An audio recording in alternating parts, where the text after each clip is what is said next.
Good evening, members and guests. We appreciate everyone being here with us this evening. Thank you, Mr. Allen. We usually have a half a page, maybe a whole page introducing like the speakers, but I really don't need to do this in this case because we all know who Susan Theall is, and we appreciate her being here this evening. She certainly has really been an active person in her campaign, and we're certainly happy that you're here and Thank you so much. And we'll have, after her presentation, we encourage questions. If you have one, we expect you to come up in front so we can feed this through our camera, because this will be on YouTube and the local station as well. Thank you. Thank you so much. Good evening, everyone. It's so good to see everyone here tonight. I want to thank, first of all, my mother, who is my biggest champion, the greatest campaigner.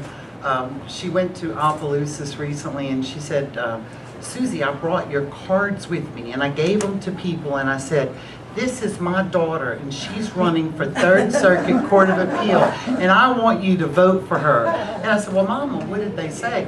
She said, what are they going to tell them, Mom? So thank you, Mom, for your great campaign help. And it's good to see everyone. I know, it's nothing like a mom, right? You know, this is such an important election, and I do thank Concerned Citizens for Good Government for inviting me. I appreciate everyone who is here tonight. I recognize many faces, some faces I don't recognize. And I hope in the brief time that we have here tonight, I can impress upon you the importance of this election. Every election is important, but this one perhaps more so. A Court of Appeal judge affects every person's life. It affects the business community, it affects normal people, anyone who has anything that comes before the court. And so what I'd like to do before I start talking about my experience and why I'm going to ask you to vote for me is to talk a little bit about appellate work. We have the most wonderful system in the world, and I tell people that all the time. When you have a matter that needs to be litigated, generally speaking, you litigate it at the trial court level. The trial judge listens to the evidence, the testimony, looks at the evidence, usually pieces of paper or video that are introduced into evidence. They can also judge the credibility of the witnesses who are testifying. And then the judge looks at the facts of the case, looks at the law, after evaluating the credibility of the witnesses and looking at the evidence to make sure that it's sound, and makes a ruling, a decision. And when I was a district court judge, I had to make many decisions, some of them very difficult. And I tried to rule from the bench so that people could understand why I ruled the way I ruled, because I believe it's important. What we do is not a mystery, but as lawyers and judges, I think it's important that we explain what we do so that it's not so scary. So I would explain why I ruled the way I ruled. And sometimes you could tell from people's faces that they were still not happy. You can't make everyone happy. There are sometimes that you have to make difficult decisions. But I would tell them, I can see that you're not happy. If you're not happy with the decision that I made, you have a very simple solution. You can appeal to the 3rd Circuit Court of Appeal. And you can talk to your lawyers after court so that you can find out what that entails. Well, so I'll tell you what it entails. When a case is appealed from a district court's ruling, it goes up to a panel of 3 judges. Now, the beauty of the system is that it is randomly assigned to 3 judges, and the judge who is chosen to write the opinion is randomly assigned. So there's no picking and choosing of your panel or judges. It's all random assignment. The only thing that the Court of Appeals judge does is correct errors of law, or if a judge has abused their discretion. Appellate judges don't make credibility determinations. We can't substitute our judgment for the trial court judgment. Because remember, When a case goes up to the Court of Appeal, you're looking at the raw data. You're looking at the written word. The appellate court judges simply look at the transcript of everything that was said during the trial. And for those of you who've had no experience with the legal system, when you try a case in front of a judge, every single word that is said in the courtroom by any of the witnesses, the lawyers, or the judge is tape recorded and then transcribed so that you have a written transcript reflecting everything that was said in court. So when the case goes up on appeal, the appellate judge simply looks at the transcript to see how the parties testified. They look at the evidence that was introduced, and then they make a determination. Did the trial court commit an error of law? Did the trial court abuse their discretion? And that's it. I've said during this short campaign, because really and truly it only started when I qualified on January the 12th, that it's important to choose our Court of Appeal judge wisely. I'm going to ask you to take a look at the experience of the two candidates who are running for judge. I've been a lawyer for 31 years. I served as a judge of the 15th Judicial District Court, and that's the parishes of Lafayette, Vermilion, and Acadia Parish. I'm a graduate of the Louisiana Supreme Court's Judicial Leadership Institute. There were only, the year that I went, there were only 40 judges statewide who were chosen to participate in the Judicial Leadership Institute. I don't believe that that program is in existence. It was a program that Justice Kitty Kimball started. There were 3 or 4 leadership classes, and I don't believe that program is currently in existence. But I received some valuable instruction in those classes. I completed the class in 2012, and after completing this leadership training, I took the training that I received from this Supreme Court's program, and I started what I think is a very important program in district court. And it was a program called Kids First. It was the first of its kind program in the nation where we used a drug court model in family court. And the reason that I decided this program needed to be started was because of testimony I heard where parents were using, and it sounds extreme, but they were using heroin here in Lafayette. They were smoking crystal meth. And those parents, in the testimony that I saw, the children of those parents were not going to school on time. They were tardy numerous times. They didn't go to school. They missed a lot of class.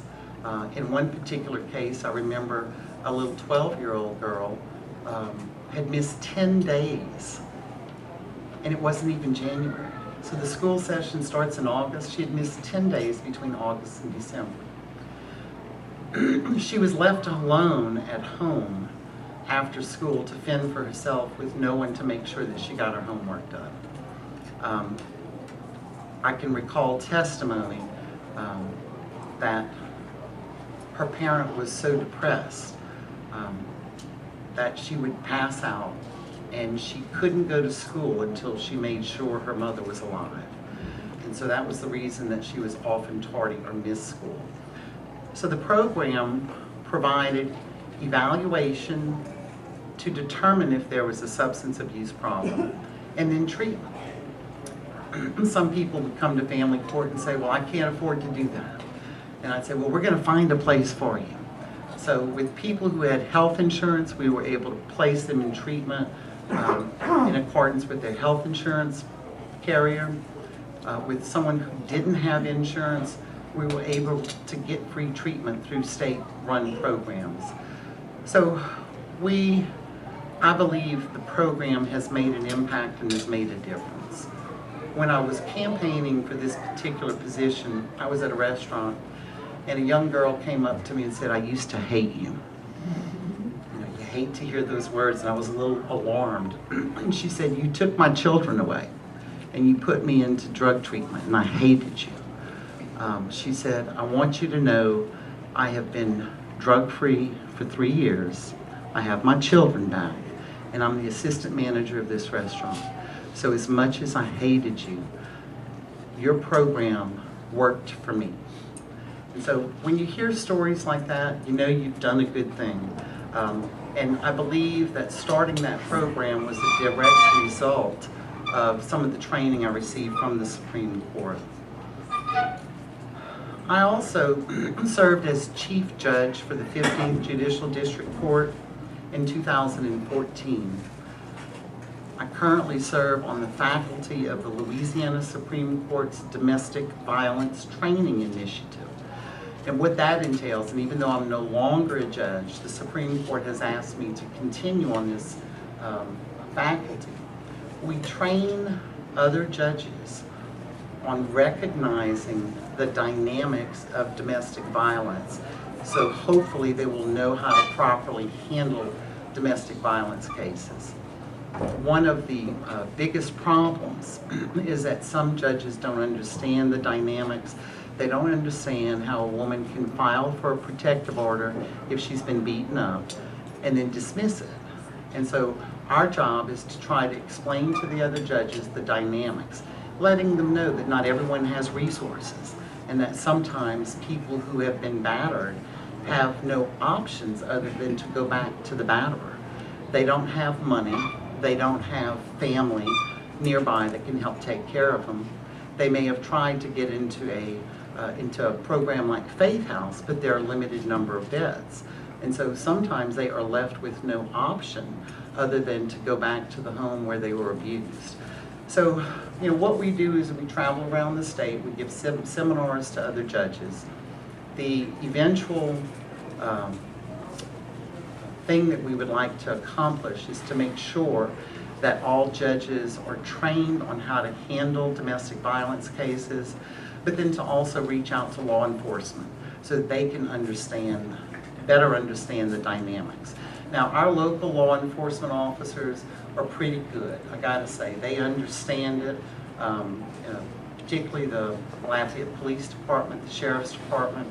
Some of the surrounding smaller towns don't necessarily have any kind of training, and so I think it would be important outreach to try to give them some help. So that's a little bit about my time as a judge. But remember, I've been a lawyer also. I've been licensed for 31 years. So I served 3 years as a judge, and I practiced law for 28 years. During that 28 years, I've worked hard. I've done everything within my power to be as good a lawyer as I can. And that required hours, countless hours of research. It required hours of trial preparation. I was born in Jennings, Louisiana, grew up here in Lafayette. I went to USL, went to Loyola Law School, and when I got out of law school, I clerked for 2 judges in Opelousas, and I like to tell people I was raised as a lawyer in Opelousas. Judge Joseph Lahaye from the Leonville area and Judge Robert Brinkman from Sunset were the 2 judges that I worked for. They instilled in me lessons of how to be a good lawyer that stick with me today. Judge Lahaye, on one of the first days that I went to work, said, "Baby, all you have is your reputation. You begin building it here as you work with me. Work hard, never misrepresent what a case means to a judge, because we're not dumb. We're going to look at the law." But I said, "Well, Judge, I can't believe that anyone would do that." And he said, "They do it all the time." So remember that. All you have is your reputation.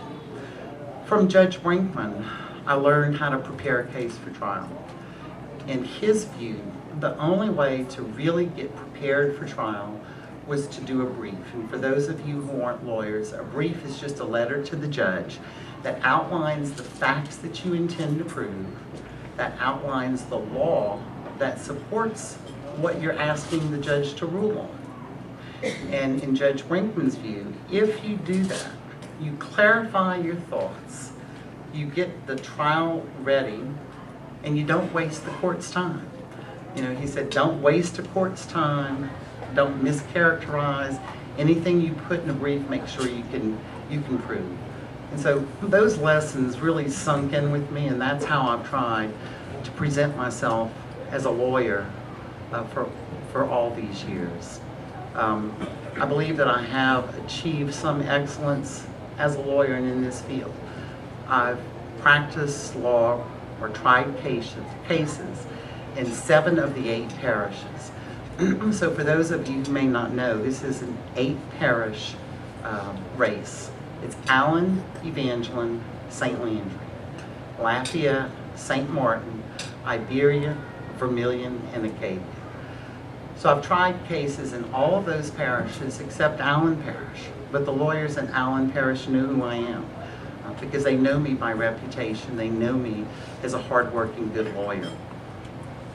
I've also been recognized by an organization called Super Lawyers. From 2007, the year the organization first started recognizing Louisiana lawyers, I was recognized through 2012. And then, of course, once I became a judge, I was no longer recognized as a lawyer, but as a judge. And so there's some degree of distinction that comes with that. Part of it is peer review, meaning other lawyers contacted the organization or were contacted by the organization to review my work. And only 5% of the lawyers in Louisiana have been named super lawyers. So I believe that just demonstrates some professional competence. I'm also rated in an organization called Martindale-Hubbell. And Martindale-Hubbell is, again, peer-reviewed so that other lawyers comment on who you are as a lawyer. I have to look. I've been recognized as distinguished for high professional achievement and ethical standards. In addition to that, I've taught continuing legal education classes since about 1995. So I'm recognized as a teacher, as someone who has worked hard, as someone who knows the law.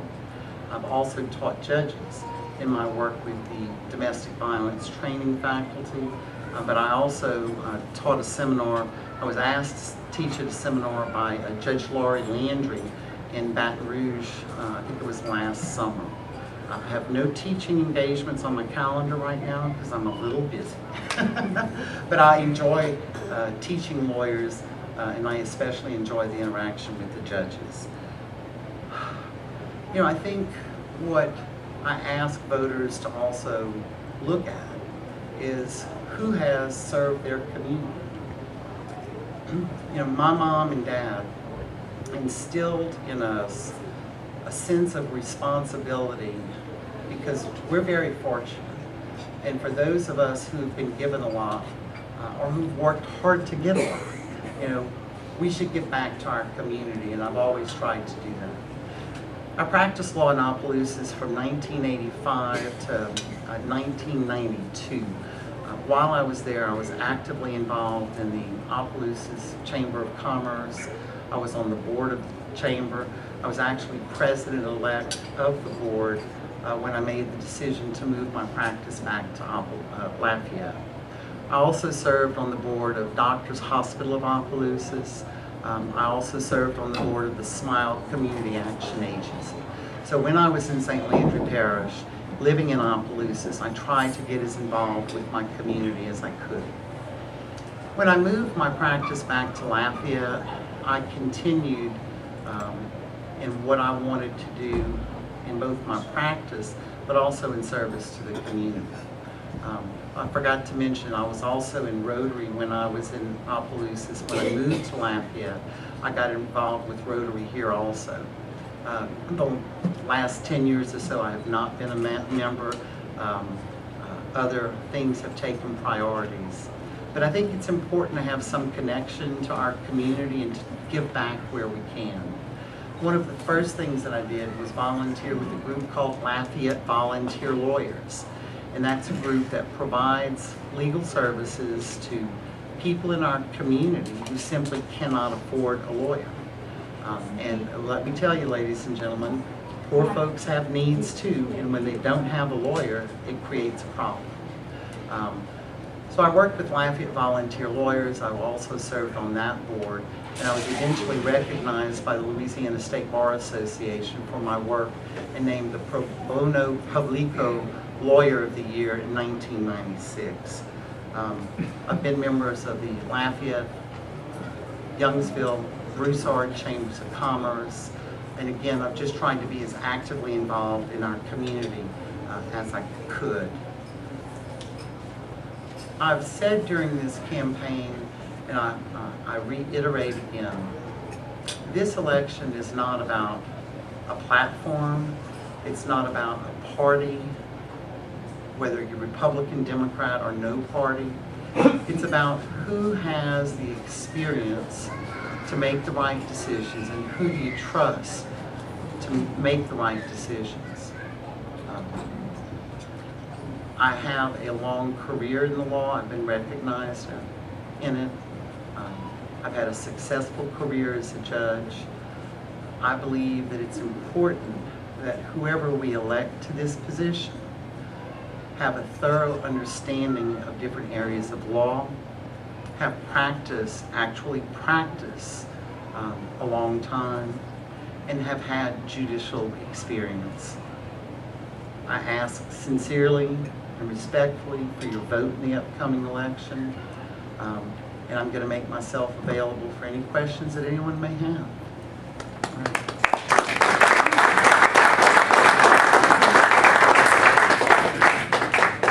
Susan, we might have Frank, would you have a question or two? Frank Flynn is Vice President of Concerned Citizen. Thank you, Carol. Thank you, Judge. Speak up, please. We can't hear back here. Can you hear me? No, that's better. How's that, Ella? Oh, that's perfect. All right. Can you see me? All right. I just couldn't hear you. All right. In our current fast-paced society with exposures to the mass media, the instant news, e-commerce, the internet, Twitter, Instagram, Snapchat, there's a growing thirst for protecting one's own rights of privacy. At the same time, there's a growing interest by our community, by the public, by the media, to seek out and obtain every bit of personal data on or from the office holders and the public officials who are seeking to hold public office.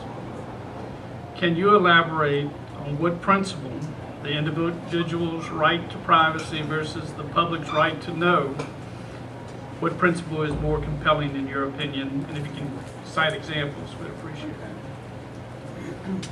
That's an excellent question, Frank. Is this better? Was I not? That's better. Watch, let me. Thank you, Miss. There you go. Well, how about if I pick it up? Because you said I'm so tall, I cannot lean over like this. It just felt awkward.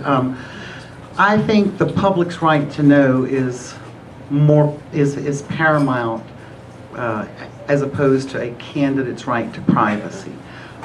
You know, the only way that you as voters can make informed decisions is to know as much about a candidate as you can.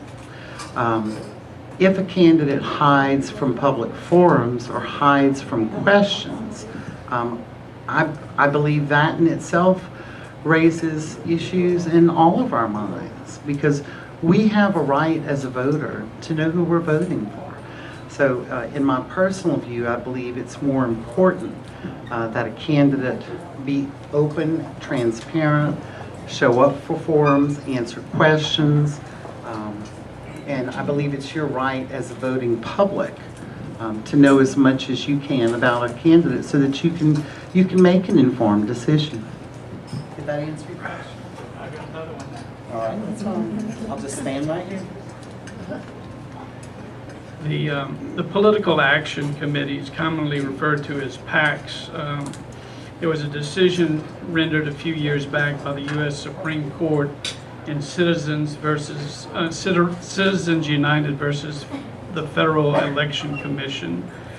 And in that case, the Supreme Court said that the PAC, the advocacy group, was actually a person and was allowed unlimited funding at election time. And they cite that the corporation's a person, and there's no caps because a person is guaranteed free political speech, freedom of speech. And it just seems to me that the unfettered giving of money for these campaigns cause, a corruption of election process from a constitutional standpoint. So I'm asking you, what principles would help guide the U.S. Supreme Court in balancing, our individual rights and to have the elections not corrupted by too much money? I haven't read the case that you're talking about, but I will tell you generally, I am disturbed by the increasing amounts of money spent on judicial elections in particular. If you look at judicial elections in Louisiana over the past 17 to 20 years, you'll see that most range in the $500,000 range to $600,000. The recent Louisiana Supreme Court race it far exceeded that. My campaign, I'm very proud to say, spent very little money to get in the runoff. I don't remember the exact dollar amounts, but I believe I got 8 votes per dollar spent as compared to 0.8 of a vote per dollar spent for one of the other candidates. So as a small business owner, I don't like wasting money, and I tried my darnest to hold down expenses. We didn't waste a lot of money. Perhaps there should be a cap on campaign spending, Frank, because it really has gotten obscene and it's gotten out of hand. In looking at the recent Supreme Court race, there were out-of-town, out-of-state PACs that were getting involved in our elections, and I think that that should bother all of us. In this election, there were people from other cities around the state, but who were not in the 8 parishes, who were contributing heavily, and I think that that's of concern also. When you look at the money that is spent, particularly on a judicial campaign, it's concerning because as a voter, you've got to wonder, is that person going to be influenced by all those enormous contributions? In my campaign and in my office, we've tried to insulate so that I don't actually know who the donors are. Because I just believe there has to be a way to try to ensure public confidence in judges.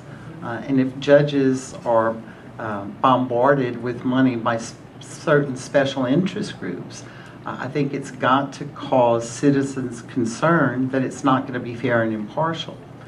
Our jobs as lawyers and judges are to promote faith and confidence in our system of justice because we do have the best system in the world. So I'm not sure that I really answered all of the question, and part of it is because I'm not familiar with the case that you cited. You gonna let me look at it? No, I don't have that one. I don't have that case with me. I brought another one. Okay. And I don't know that there's a correct answer, but we appreciate your thoughts and your concerns with reference to those important issues.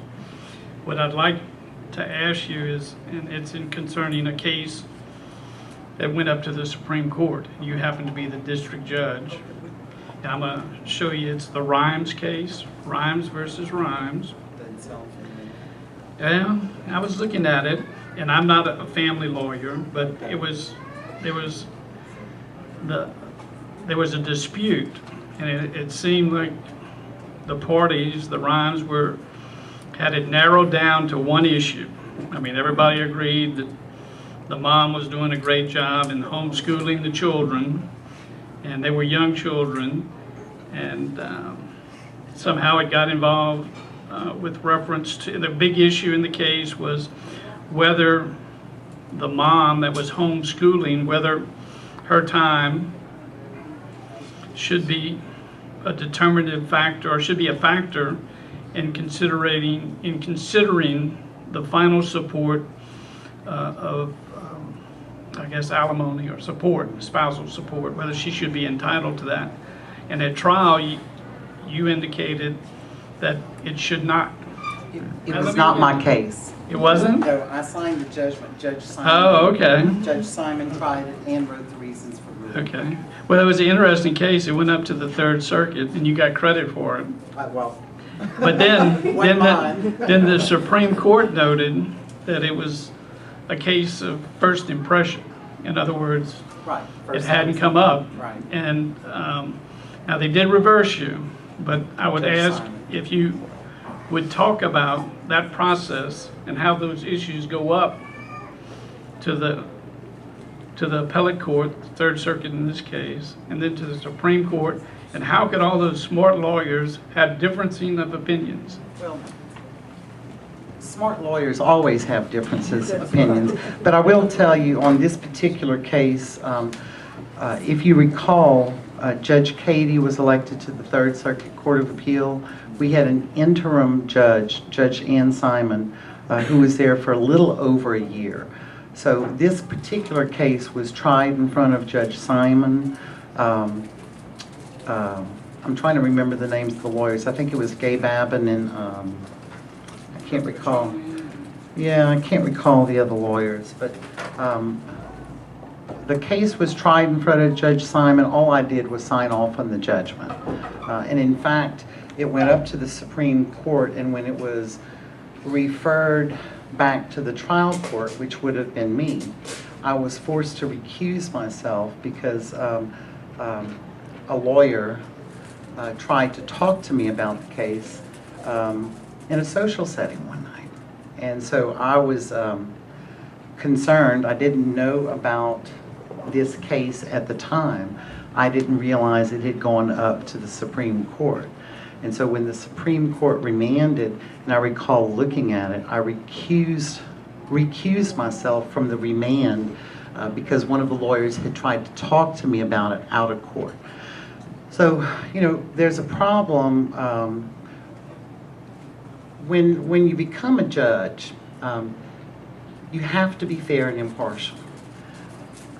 I can recall, and I'll talk about this case in a second, but I can recall going to Champagne's. And, you know, I'm a friendly person. If someone smiles at me, I smile back. And so someone was smiling at me, and I said, "Hey, how are you doing?" Because it looked like a vaguely familiar face. And she came up and started telling me about her case, and her husband kept trying to drag her away. And I said, "Listen, I didn't realize you were someone that was in my court. If you continue talking, I'm going to have to recuse myself." You know, so what I want, you know, the audience to understand is that judges have to be fair and impartial. They can only receive evidence that is presented in court, not outside of court. And it happened on another occasion when I was in Youngsville, because again, it was someone who was smiling. The face looked vaguely familiar. When I smiled back and waved, you know, she immediately tried to come over and talk to me about her case. And, you know, it is an isolating profession, Frank, because you can no longer be as friendly as you would like to be. Because when someone smiles and you believe in, look, you recognize faces sometimes from seeing them in court. That is not an invitation to have what's called an ex parte conversation with the judge, where you try to give them information that's outside of the courtroom. The only information a judge can receive is the information received in court. So your question about this case was, what again? Because it wasn't my case. What, the process of the appeal? What is the judge's role, and how is the judge reviewed?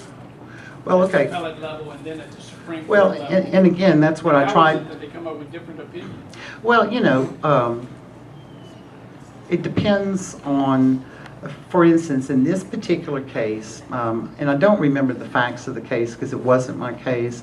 I just remember vaguely that it was remanded to the trial court.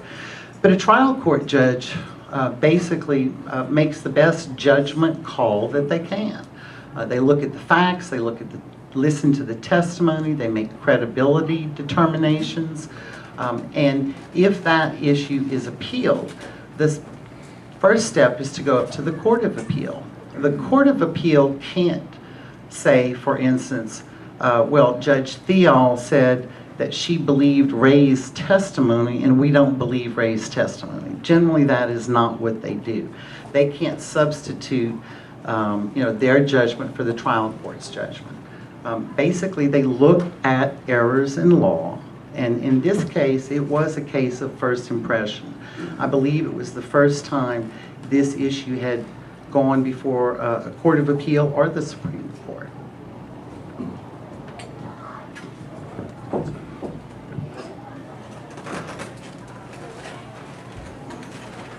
Bill, you have a question, I believe.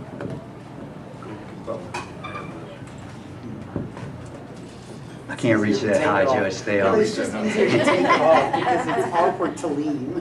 How are you doing? Good to see you, Judge. Good to see you. First of all, I just want to make a brief statement that it's very important that everyone votes in this election. It's predicted. I'm not a political guy at all. If you know me, I don't get involved in this kind of thing. But this is a lawyer's election. These are going to be judges that we're going to have to see and that are going to make decisions on law that we're going to have to live with, that I'll have to live with. And so that's why I'm interested in this race. And it's important that everybody vote. I think, you got one vote probably in a vote like this, your vote's probably 100 or 1,000 compared to most elections. But anyway, enough of that. Obviously, Judge Theall, you've had a very distinguished career representing clients and the judiciary. And I guess I have a question for you. Why is it important for you at this point in your career to become an appellate judge, and what do you hope to accomplish as a Third Circuit judge? They're all good questions. One of the primary reasons that I decided to run, Bill, is that, I do have a career in public service. I do have a belief that we should give back to our community. I believed that I had the best experience and qualifications to be an appellate judge, but it's also a desire, like I said, to serve the public, to try to use the talents that I've been given in this particular way, because my talent is primarily the legal research, the writing, and so it was very important to me to offer myself up as a candidate. I initially thought that there would be another judge that would run, and if that had happened, I was not planning on running. When I saw there was not a judge, I thought it was important that someone with really in-depth experience run, and someone who had judicial experience also. So I think that answers the first part of your question. The second part of your question is, what do I hope to accomplish? I hope that I can have as distinguished a career on the Third Circuit as I've had as a lawyer. I want to promote fairness and justice. I want to take a look at what the law says and apply the law. It's very simple. The idea of looking at different areas of law is very fascinating to me, because you have to remember, as a lawyer, we're trained to read, write, research, look at particular issues, and when you get up to the appellate court, there are some novel issues, like the one that Frank was talking about in the family law arena, but there are going to be other novel issues.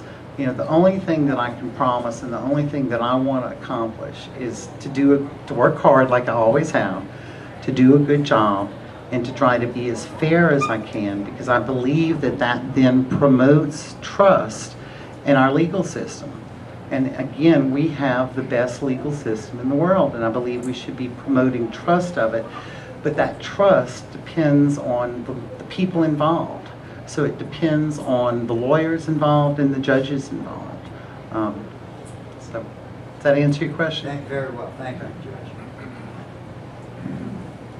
John, I think you wanted to ask a question. Come on up, please.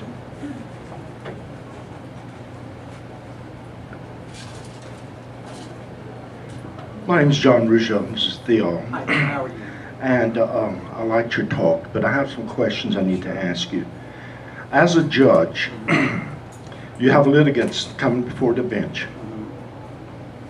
What is your idea with one of the ones that are suing, let's say, what do you call it, defendant or Tell me what kind of case you Well, want. it'd be a civil case like, inheritance stuff. What would you think of the person that was presenting or filing the case, went to the judge's chambers and sat there 30 minutes before the trial with the defendant sitting out in the hall, and then you have the trial, and then the defendant gets a short shift change, and the one that sat for 30 minutes in the judge's chambers before the trial gets the ruling. Is there something wrong with this? Well, you got to give it the smell test, and that doesn't smell right. I will tell you, well, it doesn't. I mean, because it doesn't promote faith in our system, because that person probably felt that they were not getting a good deal or a fair deal because the judge was talking to the other person. Okay. When I was a judge, we had I hate to put it like this, but it was a closed door policy. I didn't want lawyers coming in my office and hanging around just for that reason.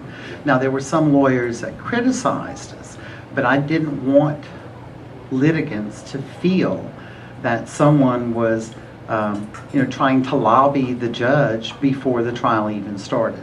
Because again, the whole idea is for litigants, whoever is in court, to feel like they got a fair shake.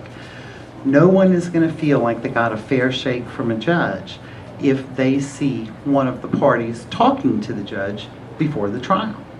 And it goes back to what I just said, even shopping at Champagne's or going to Youngsville. People would try to come up and talk to me, and I would have to say, listen, you got to stop. I can't listen to this. In fact, in Champagne's, the guy was trying to drag his wife away. He said, I understand what you're saying, but she wants to have her say. And I said, if she keeps it up, I'm going to recuse myself, meaning I would voluntarily step down from the case, because the only evidence, that a trial judge is supposed to hear is in the courtroom, not outside. So, yes, that person who witnessed that probably feels that the system wasn't fair. And that shouldn't be happening, but it does. And that's why it's so important for every lawyer and every judge to do what they can to promote equality, fairness, and impartiality, so that they don't feel like they've not gotten a fair shake. My next question. Wait, you just got one follow-up. Okay, my next question is this. I'm not going to hold. But do y'all have a system, a judicial system in Louisiana, where y'all watch your judges throughout the state? What do you mean watch the Watch, judges? well, from my experience, I'm from Evangeline Parish, and you do know they're investigating the courthouse. Right? Correct. Well, I'm part of that investigation. I've witnessed several things like that, like this thing I just mentioned to you, not once, but twice or 3 times. Plus, I know several judges that were very, very close friends with these people. They never recused themselves from the bench, and I asked a question, and they don't have to recuse themselves from the bench, even though they're very good friends with that person. We do have, judges do have laws dealing with recusal, and for instance, if you were my husband and you had to come in court, I couldn't hear the case. That is clearly a problem. If you're my cousin and we never see each other and we really don't have much of a relationship, that may not be a reason for recusal. Now, in an abundance of caution, if a judge has a relationship with a litigant, so if you were my first cousin and I went to your house every Thursday night for dinner, it would be hard for a judge to be impartial towards you in a case. So I think, that judge should recuse themselves. But I think what's Legally liable. well, there's discretionary where you can recuse because you feel that you can't be fair. What you also have to understand is that the Code of Judicial Conduct says that you can't shirk your duties as a judge, and you can't recuse just because you want to try to get out of a difficult case. All right, so it's a tightrope that you walk, trying to be fair, trying to do the right thing. There are some outright cases where judges should recuse themselves. There aren't a lot, but I think it's up to each individual judge to have the integrity to do the right thing. So that's very few watchdogs on the Judicial Committee in Louisiana. I don't know Well, the we state. do have a commission that can discipline judges if there's a problem. All right, just like there is a commission or an organization that can discipline lawyers. Same thing can happen with judges, but someone first has to make a complaint. But there's not a watchdog where someone goes and sits in court and looks at other judges.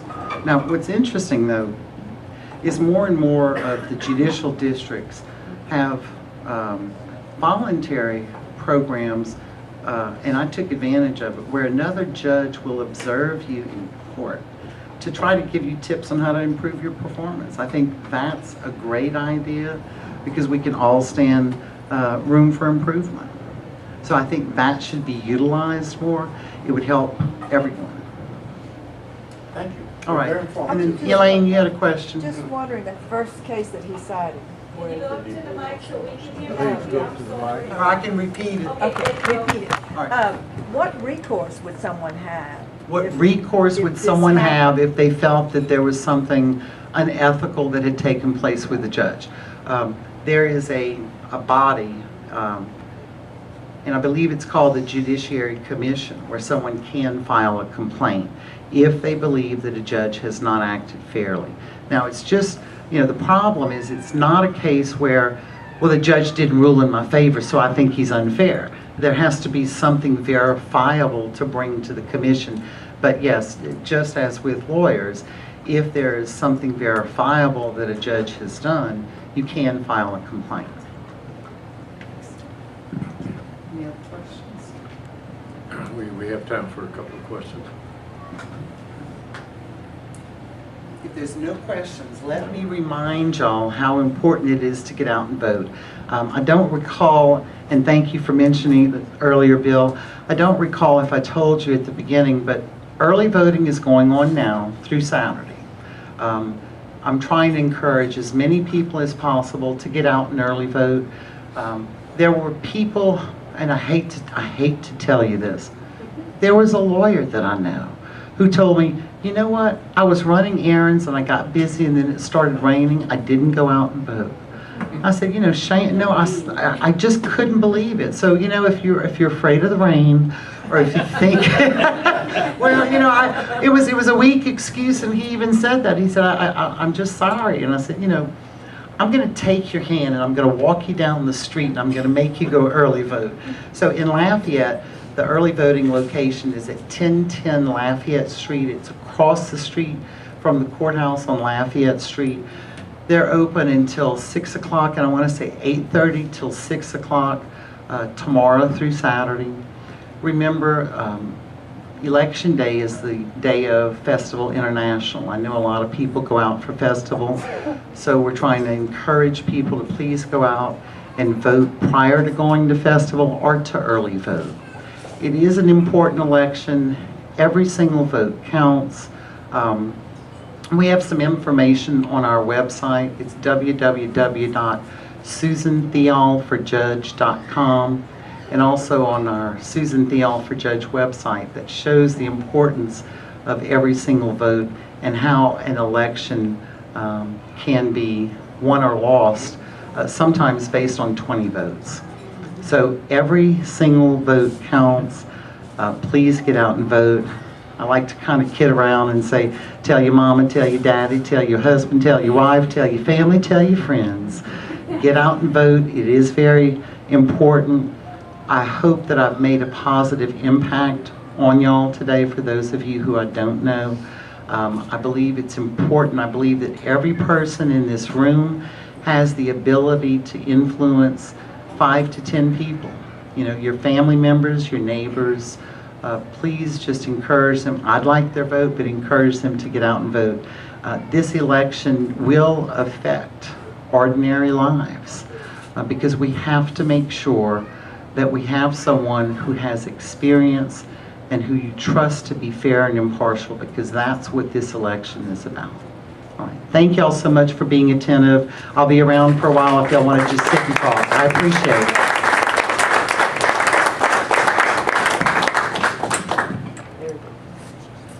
We have a couple of things to take care of, and we have Kim here that you have something that's very important for them to listen to, right?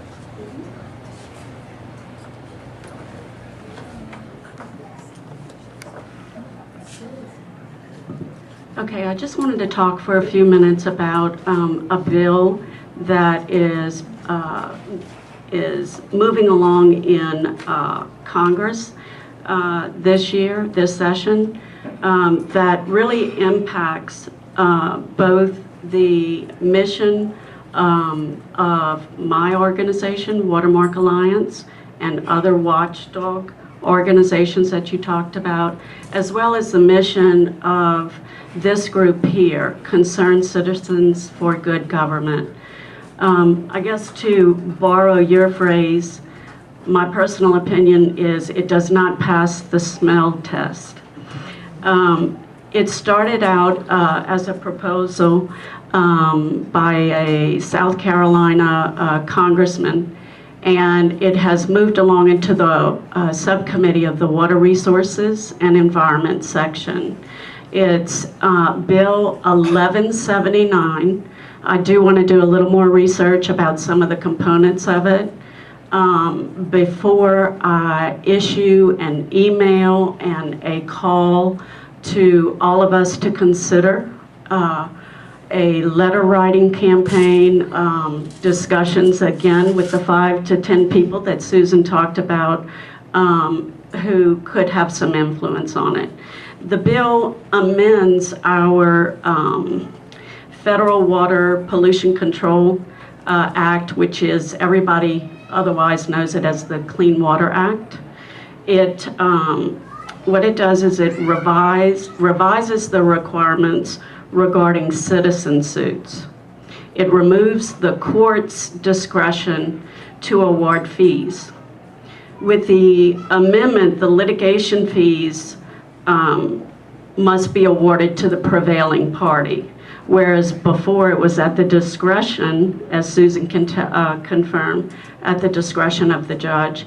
There's so many different ways that you can lose on a citizen suit, but still help to the fact that the suit was heard.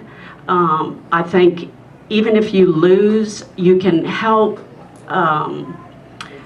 You can help with forming, molding good policy making in government, whether it's on the local, the state, or the federal level, whether it's the proposal of local ordinances or proposals for state laws within Louisiana or whatever state you're in. Anyway, so that's the first main part of the amendment. It also, one more thing critical to us is that it repeals the authority of the EPA to deny or restrict an area as a disposal site for dredged material when the materials would have an adverse effect on municipal water supplies, wildlife, or recreation areas. As you know, here locally, we've had some contamination on the books that is now, I mean, we've had it on the books for several decades. There's been no action. and we now find that it is being drawn into our municipal water wells. So just as a case study to present that, the significance of this law.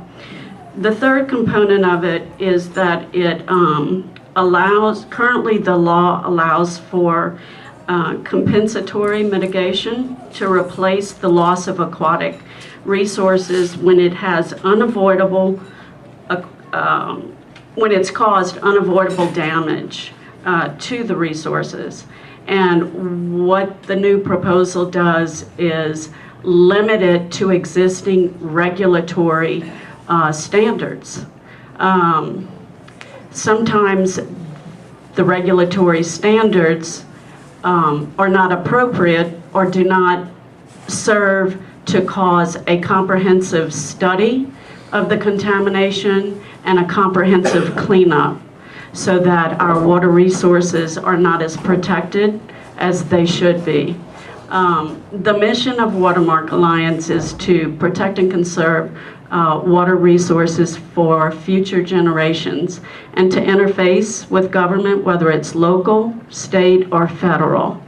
I feel like this change in our Clean Water Act doesn't pass the smell test. I want to look into it further. I've asked some of the other environmental law firms throughout Louisiana and a couple, nationally known, I've solicited their opinion on it. Once I receive their opinions on it, I'd like to consolidate that into and disseminate that information to as many folks as I can, and ask that you help us with letter writing campaigns and such. What, is that a House bill or Senate bill? 1179 House. It's a House bill. It was proposed again by a South Carolina congressman. He already has 61 co-sponsors, and of those, the Republican in the North, Abraham, is it, or Abrams? I don't know how he pronounces it. Yeah, he is one of the co-sponsors of the bill. It started out in the House of Representatives, then it moved into, it was assigned first to the Committee of Transportation, and then further referred to the Subcommittee of Water Resources and Environment. And that's it.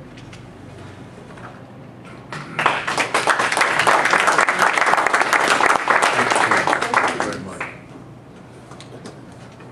Did you want to do a little summation? You're okay? Okay. Well, we appreciate everyone being here this evening. I just want to announce that the Chief of Police here, Lafayette Parish, the City of Lafayette rather, is supposed to be our next speaker. That'll be, I think, May 1st will be the first Monday. We meet first Monday, third Monday of each month, and we've been in business over 30 years, and we appreciate you guys coming out tonight. Thank you for coming. The meeting stands adjourned.